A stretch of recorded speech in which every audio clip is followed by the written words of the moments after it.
Bom, primeiramente eu queria agradecer a presença de todos vocês aqui nessa noite. E as pessoas que frequentam o Grupo Espírita de Denver já sabem da minha admiração, do meu carinho, do meu respeito pela médium Ivone do Amaral Pereira. Ela foi um divisor na minha vida como espírita. Eu já li algumas de suas obras, eu li muito de sua vida. E a doutrina espírita deve muito a essa grande mulher. Dona Ivone do Amaral Pereira, como nosso querido Tadeu nos disse, através de suas mãos é que veio a obra Memórias de um Suicida, o maior tratado contra o suicídio a favor da vida que eu tenho conhecimento até hoje. Dona Ivone do Amaral foi uma das maiores médiuns que o planeta Terra já recebeu. Quando ela encarna como Dona Ivone, a sua vida foi dedicada à sua mediunidade, à caridade, a fazer o bem. Dona Ivone passou por todos os tipos de provações que um ser humano pode passar. Ela passou por provas morais, passou por dores psicológicas, privações materiais de todas as naturezas. Dona Ivone nunca teve um lar, não teve uma família que ela construísse, não teve filhos. Como ela mesma dizia, ela não merecia nesta encarnação como Ivone. Ela dizia que a mediunidade de Chico Xavier era missionária e a dela era expiatória, porque ela tinha que reparar muitos erros do seu passado. E aí nós nos perguntamos, o que faz uma pessoa sofrer tanto? Uma pessoa que só fez o bem, uma pessoa que só fez a caridade e que muito contribuiu para a doutrina espírita. Como disseram os espíritos, Allan Kardec no Evangelho segundo o Espiritismo, a causa de nossas dores e aflições são os atos que nós cometemos nessa vida e o que nós cometemos em vidas passadas. E é isso que nós vamos entender um pouquinho essa noite. Eu não teria tempo para falar de todos os aspectos da vida dessa grande mulher, dessa grande médium. Então, o que eu me proponho a fazer é talvez despertar no coração de cada um pouco mais da vontade de estudar e conhecer um pouco mais da história dela. Eu coloquei um pouco de sua história, um pouco de todos nós, porque como nós vamos ver, quem é que até hoje não tem dificuldade em perdoar? Quem é que realmente sabe amar? Quem é que realmente está conseguindo evoluir? Quem é que nunca praticou o mal? Por isso que a história dela é um pouco da história de todos nós. Mas Dona Ivone também nos mostra que quando uma alma se resigna a Deus e abre o seu coração, é possível mudar. E é isso que essa grande mulher fez quando ela encarnou como Ivone do Amaral Pereira. Segundo as palavras de Chico Xavier, a maior médium que ele já conhecia.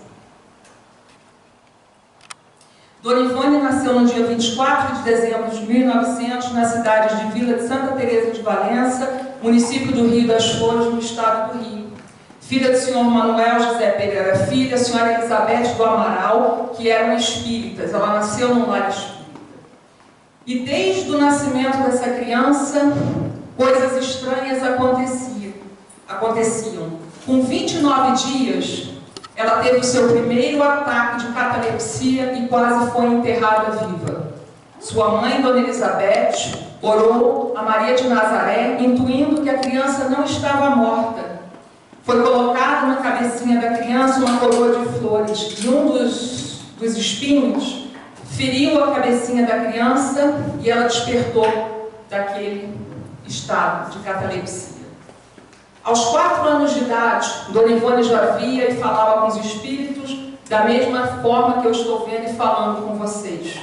E 2 deles ela via com mais frequência: Charles, que era um dos seus mentores, e Roberto, que foi alguém muito grato por ela em algumas encarnações e principalmente na última encarnação, ele foi seu marido. Mas coisas estranhas aconteciam naquela casa, naquela família.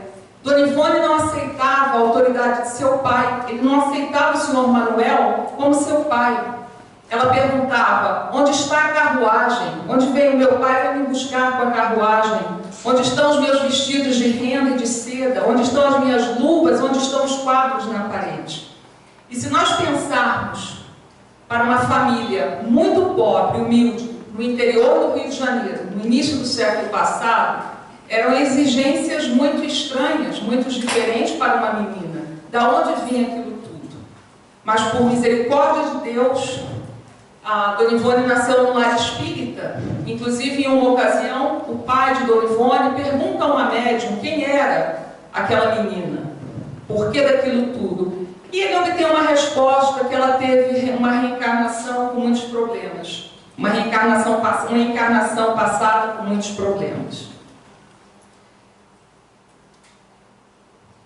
Aos 8 anos de idade, aconteceu algo, mais um fenômeno muito estranho com aquela criança.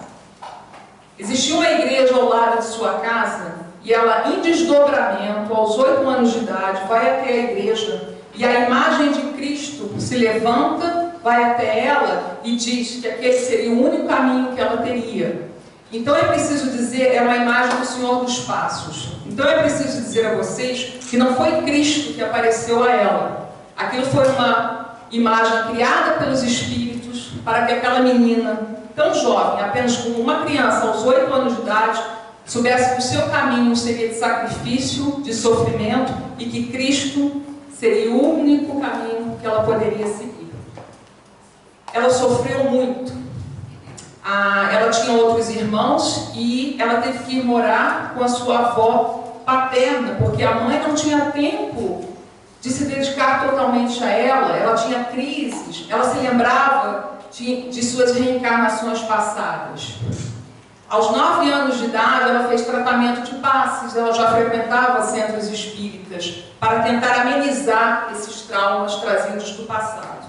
Ela lembrava de suas vidas, como eu já disse, e a sua última encarnação foi por volta de 1830 a 1870, e ela reencarnou na época de Allan Kardec, de Victor Hugo, de Frederic Chopin. Aos 12 anos, ela já psicografava através de Roberto de Canalejas. Mas não eram psicografias espíritas, eram psicografias profanas, não espíritas, mas ali já era um treinamento que a pequena Ivone fazia para a sua vida futura, para os trabalhos que ela iria desempenhar. E aí um dado muito interessante. Aos 14, por volta de seus 14, 15 anos de idade, ela foi informada de sua última reencarnação. Ela nasceu na Espanha, ela foi educada na França e ela se suicidou em Portugal. 14, 15 anos é uma idade que as jovens sonham: o que será da minha vida, com quem eu vou me casar, quantos filhos eu terei, o que eu vou estudar, tantos sonhos. E Ivone foi informada de que ela se suicidou. A vida dela, como eu disse, de lágrimas e sacrifícios. Agora nós temos que entender por que tudo isso. Por que sofremos? Muitas vezes nós não entendemos o nosso sofrimento, não encontramos nada nessa vida que nos diga por que sofremos.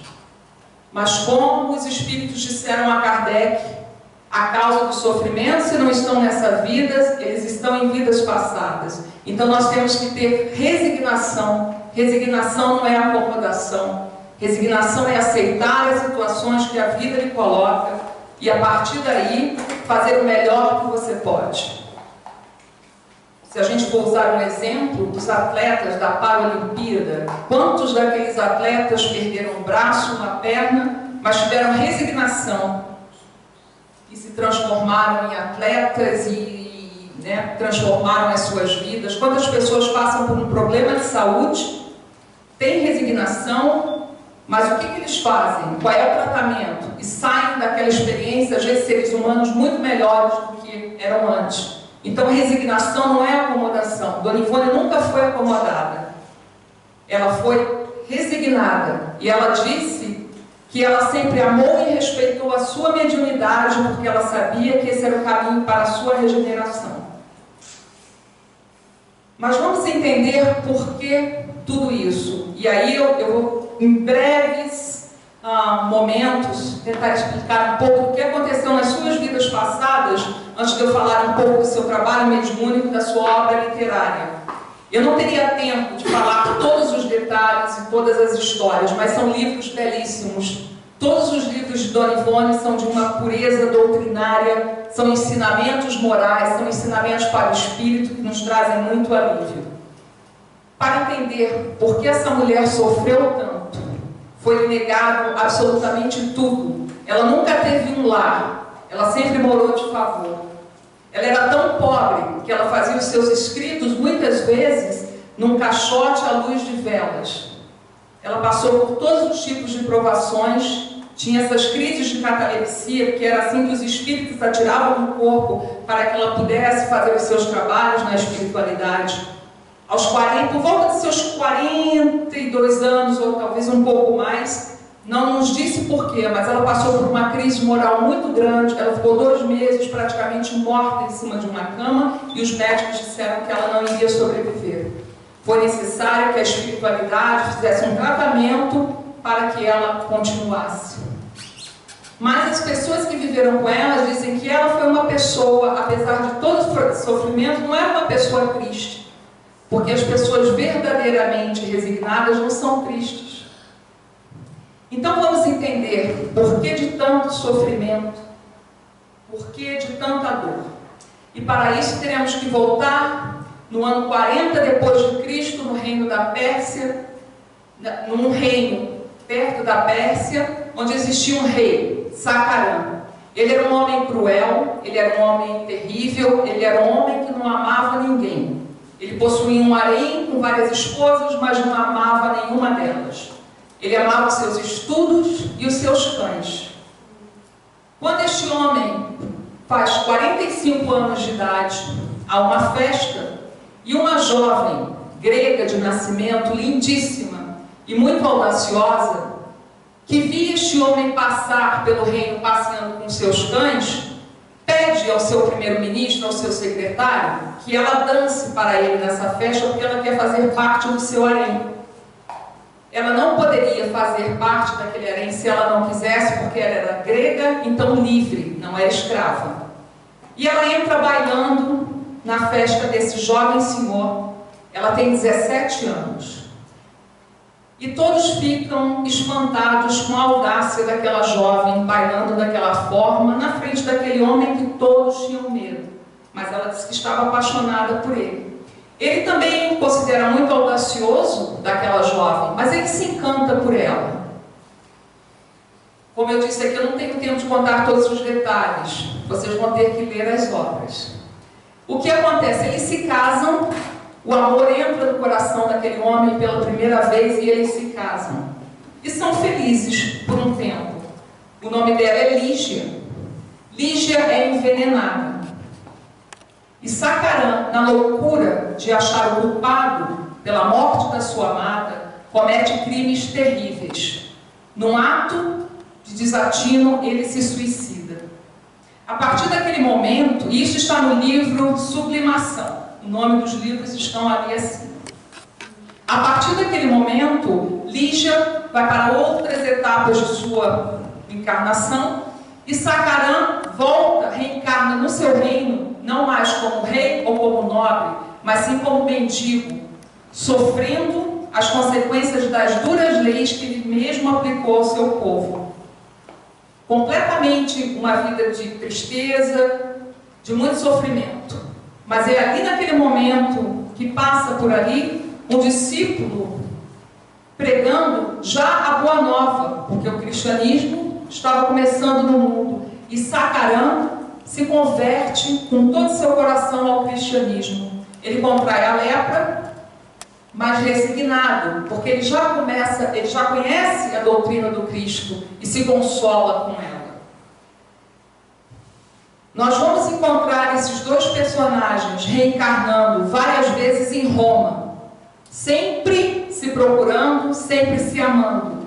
Sacarã, convertido ao cristianismo, mas Lígia, convertida às paixões do mundo. Eles se amam, ela o ama, mas ela continua com as paixões terrenas. E aí é nesse momento que entra um outro personagem.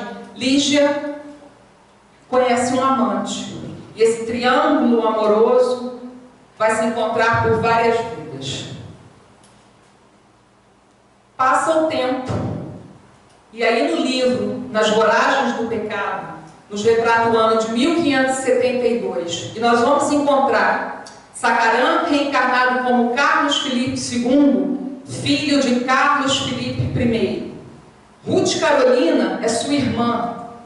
Nós vamos encontrar esse amante de Roma, Luís de Narbonne. E entram outros personagens, Frederico de G, que é o noivo prometido a Ruth Carolina, Monsenhor de B, que é pai adotivo de Luís de Narbonne, Otília, que é noiva de Carlos Filipe II, e Reginaldo, que é soldado de Luís de Narbonne. E o que acontece aqui, meus amigos? Nessa encarnação, Ruth teve a grande oportunidade de dar o testemunho da sua fé e de perdoar, mas ela não escolheu o perdão. E isso vai trazer consequências em suas vidas futuras. Aí começa o porquê de tanto sofrimento dessa alma que foi Dona Ivone do Amaral Pereira. A família de Carlos Filipe II e Ruth Carolina são protestantes, pessoas extremamente fiéis à fé, ao Cristo, pessoas extremamente respeitáveis e bondosas no lugar onde eles vivem. Isso se passa na França. Mas acontece que no ano de 1572, a rainha Catarina de Médici, pela comemoração do casamento de sua filha, assina um decreto em que ela diz que todos os protestantes devem morrer na França, porque ela quer provar que a França, ao Papa, que a França é católica. Luís de Narbonne é o capitão da fé, ele é fiel à França, ele é fiel à Igreja. Mas conhecendo essa família de nobres, o sobrenome Bittencourt de la Chapelle, a família de Carlos Filipe II, Ruth Carolina, Carlos Filipe I, ele manda que o seu soldado Reginaldo leve uma carta e pede que eles deixem a França. Nesse momento, Reginaldo conhece a jovem Ruth Carolina, se encanta por ela, porque ela é uma jovem muito bonita, ela é o raio de sol daquela família, é como a chamam. Mas ele detesta os protestantes, ele apenas cumpre o seu dever. A família de Carlos, o patriarca Carlos Filipe I, se recusa a sair da França, achando que poderia acontecer algumas sanções econômicas, não sabemos, mas ninguém poderia imaginar o que viria a acontecer. De qualquer forma, eles mandam a menina, Ruth Carolina, para a casa de Otília, que é sua noiva, porque Otília é católica, até que as coisas se amenizem e ela possa voltar para casa.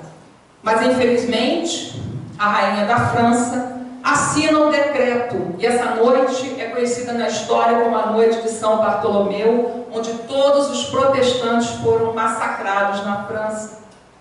Crianças da mais tenra idade, pessoas de todas as idades. Quando Otília, que era muito apaixonada, logicamente, por seu noivo, Carlos Filipe, e Ruth Carolina descobrem o massacre que aconteceu com sua família, elas ficam desesperadas. Otília enlouquece de dor e faz um pacto com Ruth. Otília já está doente, e ela faz um pacto com Ruth, que elas querem se vingar daquele homem, Luís de Narbonne. E nesse momento ela conta a ela que Luís de Narbonne, o capitão da fé, é filho bastardo do rei com uma amante. Pede a Ruth, no seu leito de morte, Otília, no seu leito de morte, pede a Ruth Carolina que se apresente à rainha, diga a ela que Luís de Narbonne, que ela sabe que ele é filho bastardo do rei, que ele quer o trono, e se vingue dele. Todas as tentativas são feitas para que essa menina não cumpra com essa promessa de vingança. Da espiritualidade, pessoas ligadas a ela, mas não. Ela escolhe a vingança, Otília morre, deixando a ela todo o seu dinheiro, seu título de nobreza e o seu nome. Ruth vai até a rainha, uma atitude extremamente audaciosa, mas a rainha, quando bate os olhos nela, sabe que ela não é Otília e pergunta o que ela quer. E ela diz: eu quero me vingar do homem que massacrou a minha família. Eu vou entregá-lo em suas mãos. Não nos esquecemos de que eles foram amantes. Várias coisas acontecem, eles acabam se casando, porque se foram amantes, tinham uma paixão, existia uma ligação. E ela entrega Luís de Narbonne à rainha. Ela vai para a Alemanha se encontrar com seu prometido, que é Frederico de G, e se casa com ele, mas logicamente ela não tem paz. Ela morre anos depois. Luís de Narbonne morre 2 anos depois, porque ele está nas prisões do Louvre. Ela não escolheu, por mais que fosse avisada, o perdão, porque várias vezes falaram: por que você não deixa essa vingança, vai para a Alemanha? Mas ela não. Devemos lembrar também que o espírito de Otília, ao desencarnar, ficou do lado dela como uma obsessora, para que ela fizesse isso. Aí no livro Cavaleiro de Núñez, por volta de 1680, essas pessoas reencarnam novamente. Esse grupo de pessoas, eles têm resgate. Carlos Felipe II é o Padre Tom, Ruth vem como Berthe, Luís de Narbonne vem como Henri Núñez, Frederico de G vem como Louis, Monsenhor de B, que foi pai adotivo de Luís de Narbonne, vem como seu pai de sangue, Arnaud Lumière, e Reginaldo, aquele soldado, vem como um conde Ferdinando de Gosse. Berthe ama Padre Tom. Padre Tom ama Berthe, não no amor de um homem por uma mulher. Ele ama essa alma de uma forma sublimada, com todo o seu amor, com todo o seu coração. Ele sempre reencarna, tentando trazer essa alma querida para o Evangelho, para o Cristo, para a sua evolução.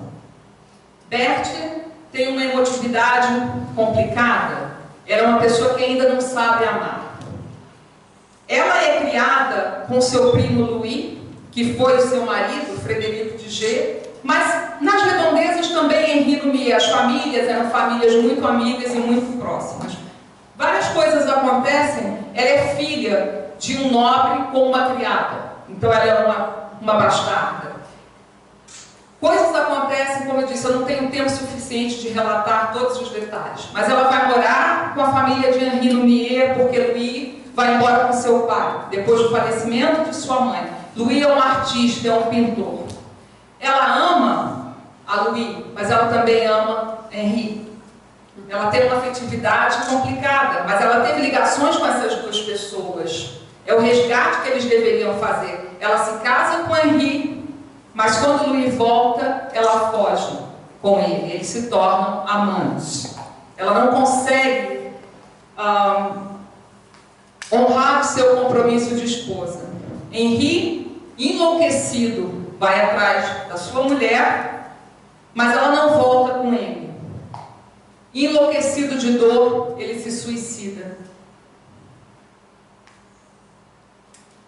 O seu marido, Louis, é um pintor, é um artista, passam por dificuldade financeira. O conde Ferdinando de Gosse, que é um homem rico, que é um mecenas, oferece a ela uma proposta: torne-se minha amante e as dificuldades financeiras desaparecerão. No início ela reluta, depois ela cede.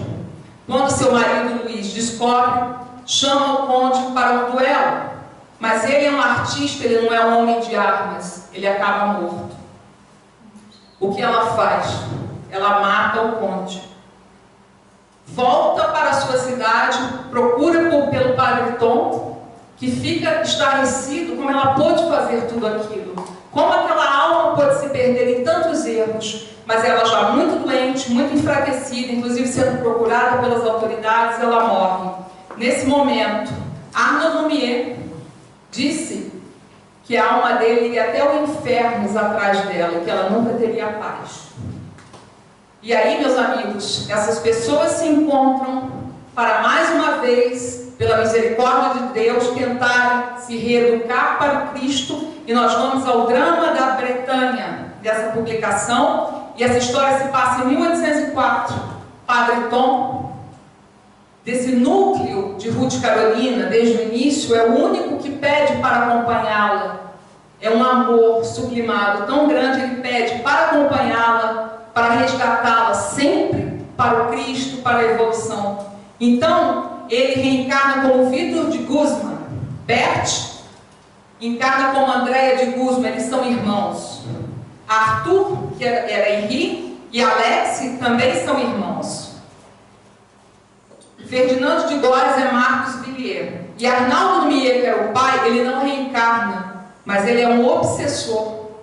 Andréia é uma criança que nasce e cresce sem o amor de sua mãe, ela é desprezada pela sua mãe, ela é desprezada pelo seu pai, ela é criada pelos empregados da casa. Ela não consegue estudar, ninguém gostava daquela criança, que tinha crises que ninguém podia explicar, que falava coisas que ninguém entendia, que tinha ataques de epilepsia, porque ela estava influenciada pelo obsessor, que disse que iria até os infernos, que ela nunca teria paz, pelo que ela fez ao seu filho, que ele tanto amava.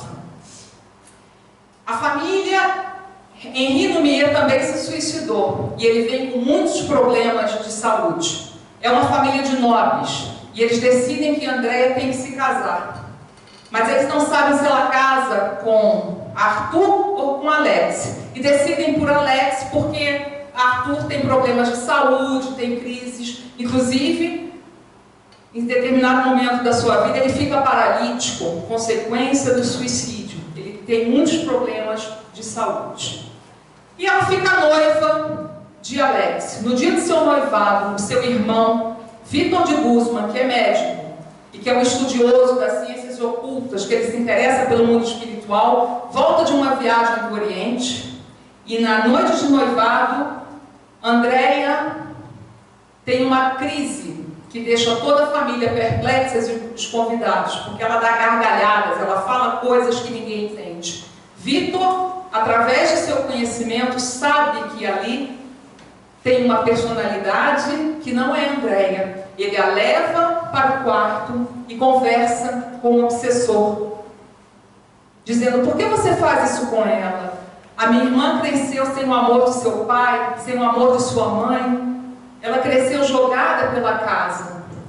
E o obsessor diz: a você eu conheço, você é um homem bom, mas ela não. Ela engana, ela desgraçou a vida de muitos, porque há muitas coisas que ela fez, tem que se ler as obras para se descobrir tudo. E ele diz: mas ela não. Então Vitor pede ao obsessor, pede a ele: dá-me 2 anos para que eu reeduque a minha irmã no caminho do Cristo. E aí é algo muito interessante. O obsessor concorda, porque Vitor de Guzman tem ascendência moral sobre o obsessor.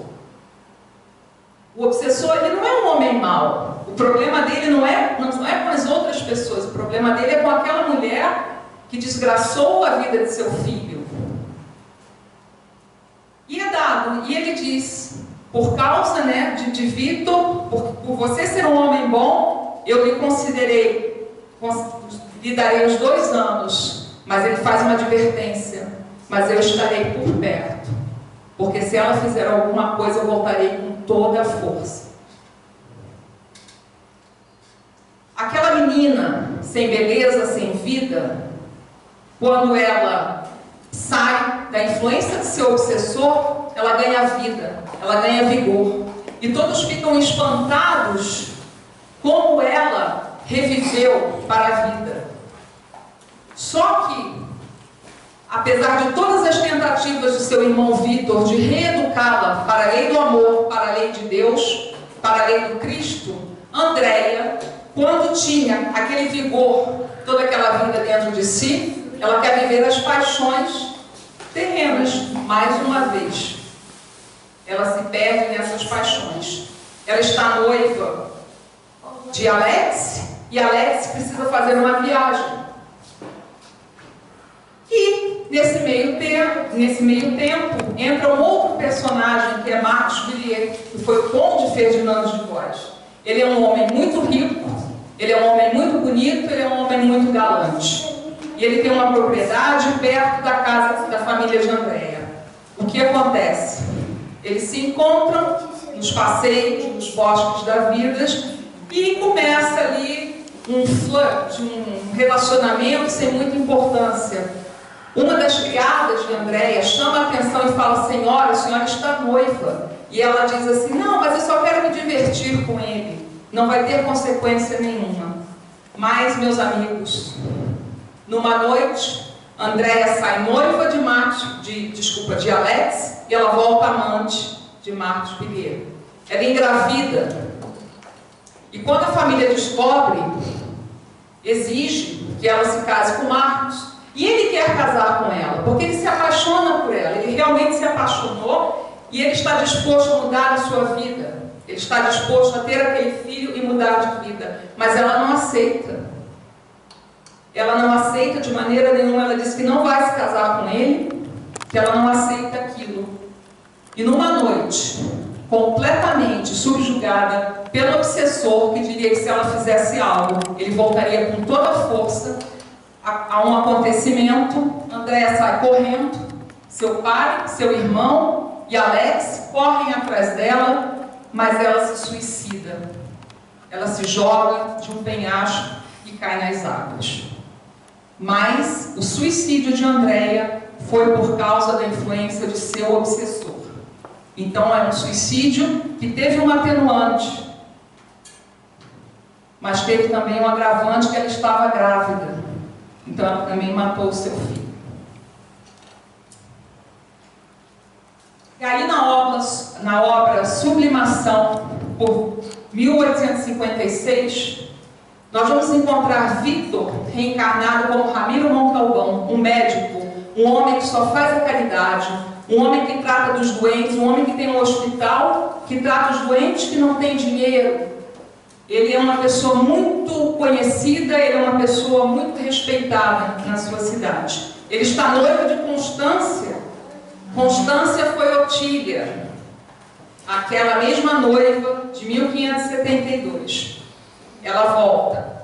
Não temos informações dos outros personagens. E Andréia reencarna como Nina. Ela é judia de nascimento, mas ela é conhecida como Nina a cigana, porque ela vive com os ciganos. Ela é uma bailarina que dança pelas ruas. Ela é prostituída, ela tem uma vida miserável, ela está doente. Ramiro, informado, numa daquelas mesas que aconteciam já naquela época de comunicação dos espíritos, recebe a mensagem que ele vai encontrar alguém muito caro para o seu coração. E numa determinada noite, ele voltando de um concerto com sua noiva, ele vê Nina dançando. E ele a ajuda. Várias coisas acontecem. E ele a ajuda. Porque para ele era normal. Ramiro Montalbán era um homem que fazia caridade. Ele levava pessoas doentes, pessoas da rua, pessoas necessitadas para serem tratadas no seu hospital. E ele cuida de Nina. Muitas coisas acontecem. Constância tem muitos ciúmes de Nina. E ela tem 2 empregados que trabalham na casa dele, que não gostam dessa situação porque tomam o lado de Constância.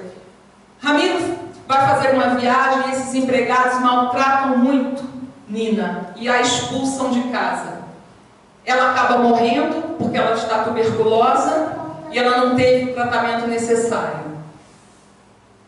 Ele rompe o noivado com Constância e passam-se 2 anos. E no mesmo livro, Sublimação, no ano de 1858, Ramiro de Montalbán, numa reunião no círculo de Allan Kardec, para vocês verem quem é esse espírito, recebe o espírito de Leila, dizendo que ela precisa reencarnar e se ele aceitaria ser seu pai. E ele diz que nada o faria mais feliz. E ela diz: mas eu preciso de uma mãe. E ele é: realmente, você precisa de uma mãe. E ela fala: volta para Constância, ela o ama.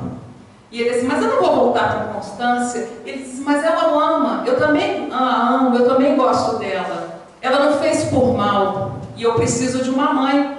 E ela diz, ela está esperando você há tanto tempo, meus amigos, olha quanto tempo ela espera para se casar com esse homem. É lógico que ela aceitou. Ele encontra Constância, tudo fica bem, eles se casam. E Nina reencarna como Leila.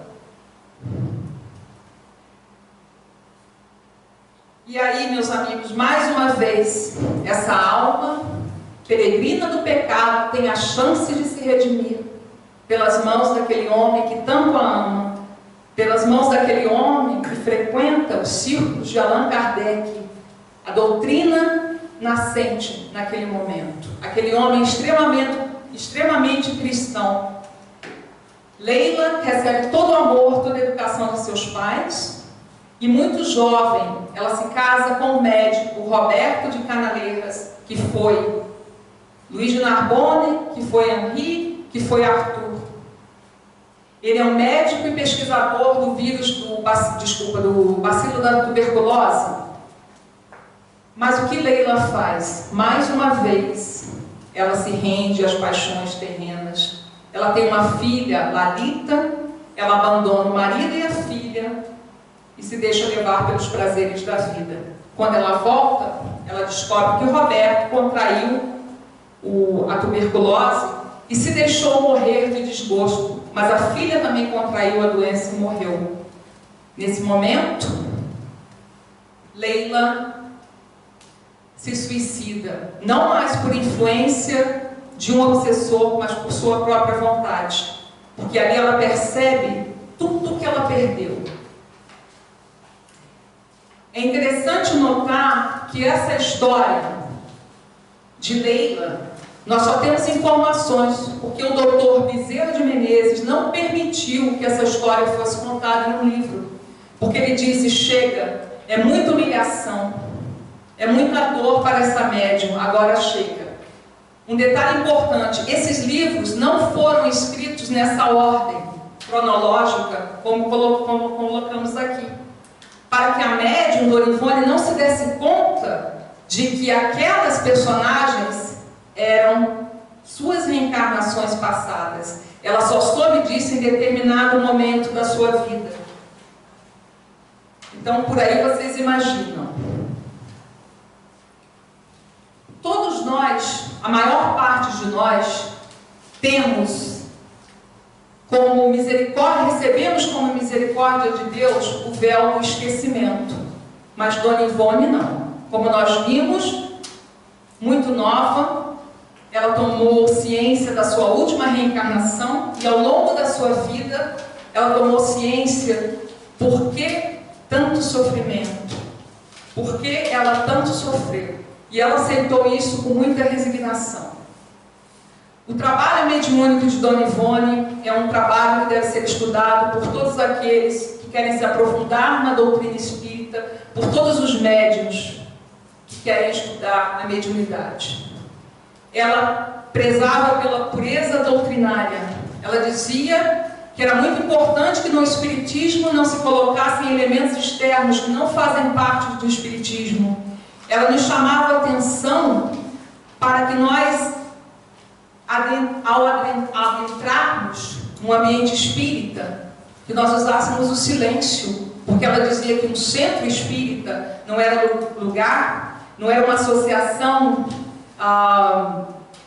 para eventos sociais, porque um centro espírita, qualquer lugar que se faça um trabalho espírita, é um educandário para as almas e é um lugar de cura, é um lugar onde se recebem doentes do plano material e do plano espiritual.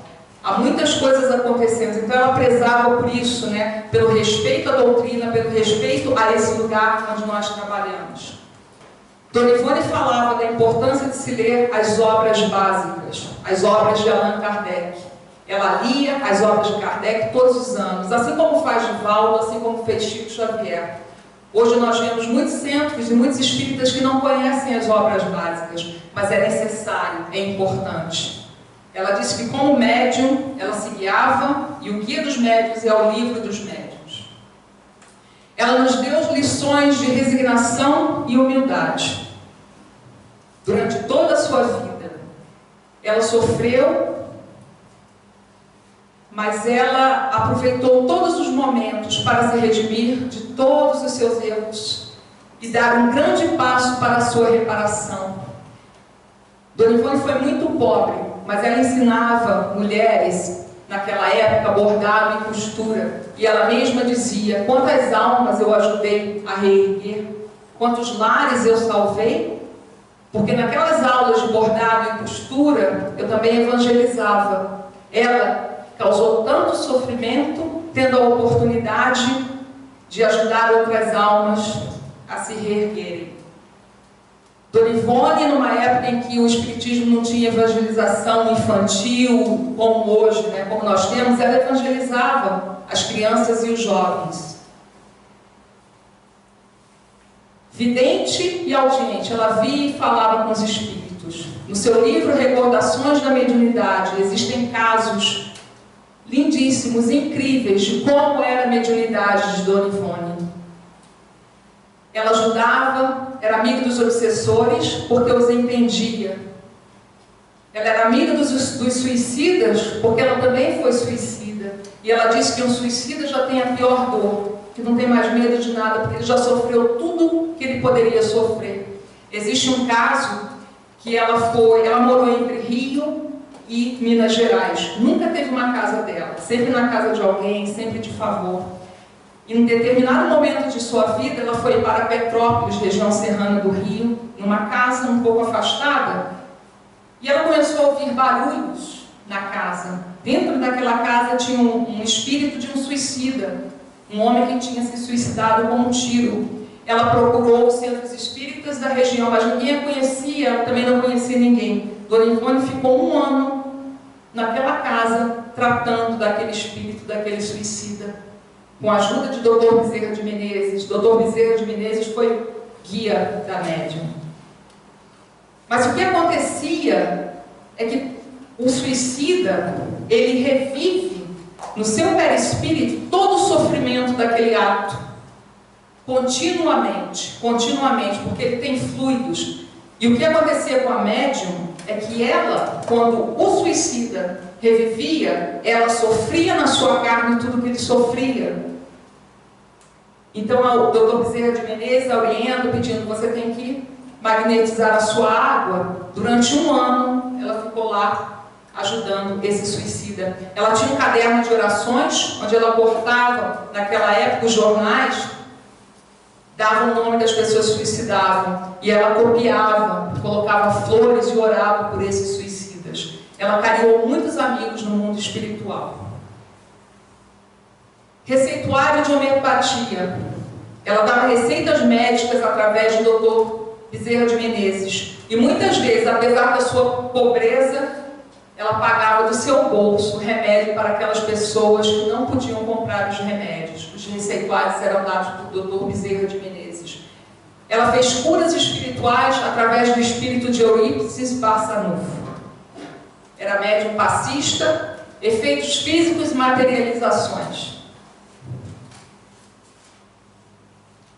Era amiga de Frederico Chopin. Frederico Chopin uma vez se materializou para Dona Ivone, e ele, contando as suas dores, os seus sofrimentos, enquanto estava encarnado, ela se ajoelha e consegue tocar os seus joelhos. Ela foi amiga de Vitor Hugo na espiritualidade e outros. Psicofonia, psicografia, a sua obra literária, que é fantástica. Desdobramento. Dona Ivone se desdobrava para ir ao mundo espiritual, tanto para se encontrar com espíritos de ordem mais superior, como foi dito aqui, Vitor Hugo, Chopin, mas também com Chaves e Bezerra de Menezes a regiões inferiores, para estudo, para ajuda a esses espíritos necessitados. Premonição. Dona Ivone previu a morte de Benito Mussolini, exatamente como ele morreu. Ela era médium de psicometria, que é a capacidade de você estar num ambiente e, através de tocar algo e ali dos fluidos que estão ali emanados, você saber o que se passou naquele recinto. Como eu já disse, Chico Xavier disse que ela foi a maior médium que ele já conheceu. Mas eu acho que o que fica mais para nós é a sua lição moral, é o seu amor, o seu desprendimento.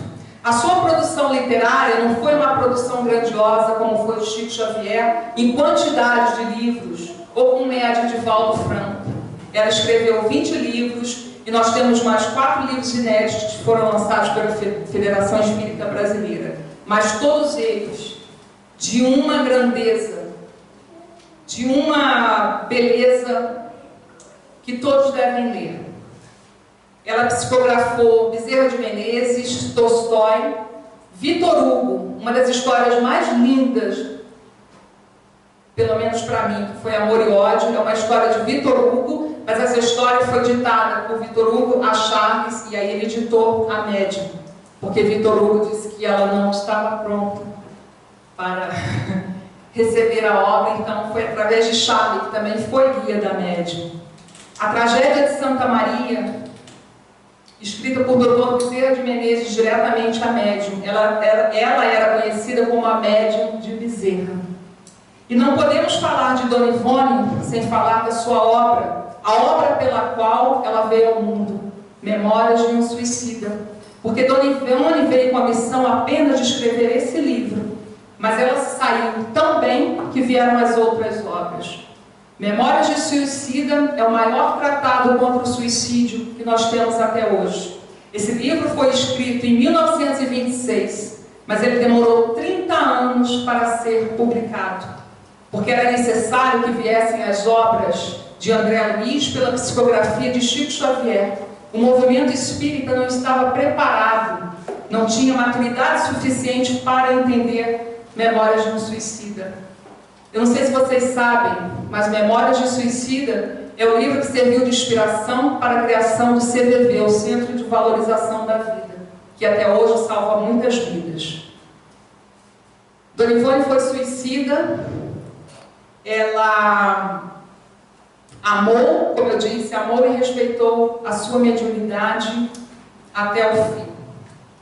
Ela desencarnou em 1984, no Hospital da Lagoa, no Rio de Janeiro, e ela previu a própria morte, que ela disse aos familiares que não se preocupassem em colocar o marca-passo, porque ela iria desencarnar e Dr. Bezerra de Menezes a estava esperando. 13 dias depois do seu desencarne, ela deu sua primeira comunicação na Federação Espírita Brasileira, agradecendo por tudo.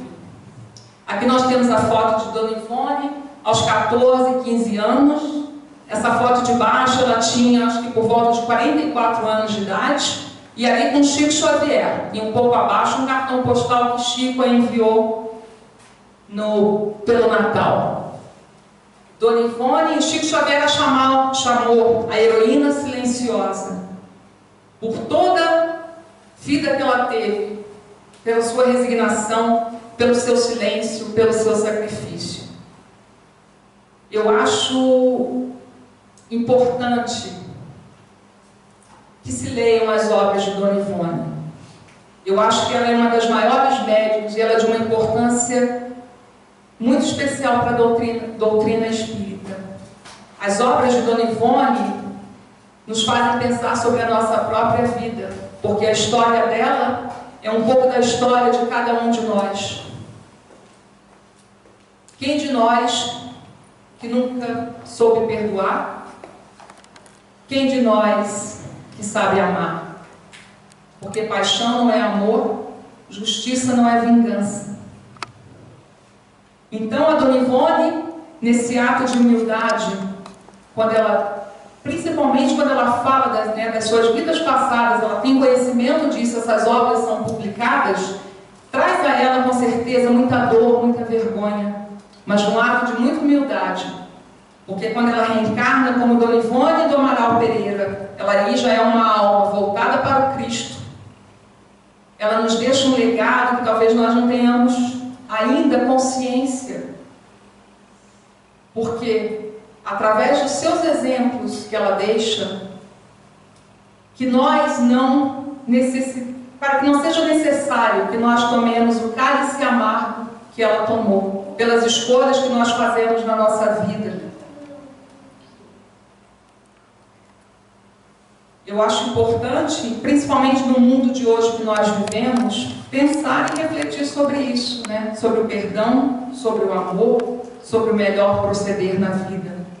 Existem tantas necessidades no mundo, existem tantos sofrimentos. Então eu acho que é o momento da gente pensar e parar. O que eu estou fazendo da minha vida? O que eu posso fazer de melhor? E principalmente ter resignação diante das provas que a vida nos dá. Ter fé em Deus, como ela sempre teve nessa reencarnação como Ivone do Amaral Pereira. As pessoas dizem que apesar de todo o sofrimento, ela não era uma pessoa triste. Porque quem é realmente resignado não é triste, porque tem fé e esperança em Deus. Como eu disse aqui, seria impossível para mim falar de todos os detalhes da vida dessa grande mulher, dessa mulher que se transformou, que tomou para si a responsabilidade dos seus atos, de todas as suas vidas, e que muito sofreu. Mas ela trabalhou e se reergueu. Mas a minha intenção era simplesmente despertar no coração de vocês, talvez a vontade de ler, de conhecer um pouco mais dessa grande mulher. As pessoas que me conhecem aqui no grupo sabem que eu sempre cito Dona Ivone. Eu tenho por ela um carinho, um respeito, um amor que nem eu sei explicar. Existem material, existem outras pessoas estudiosos que podem e que vão falar muito melhor da vida e da obra de Dona Ivone. Vocês podem procurar, tem na internet, existem livros. Mas eu acho que nada melhor do que ler as obras de Dona Ivone do Amaral Pereira. Que Deus abençoe a todos vocês. Muito obrigada.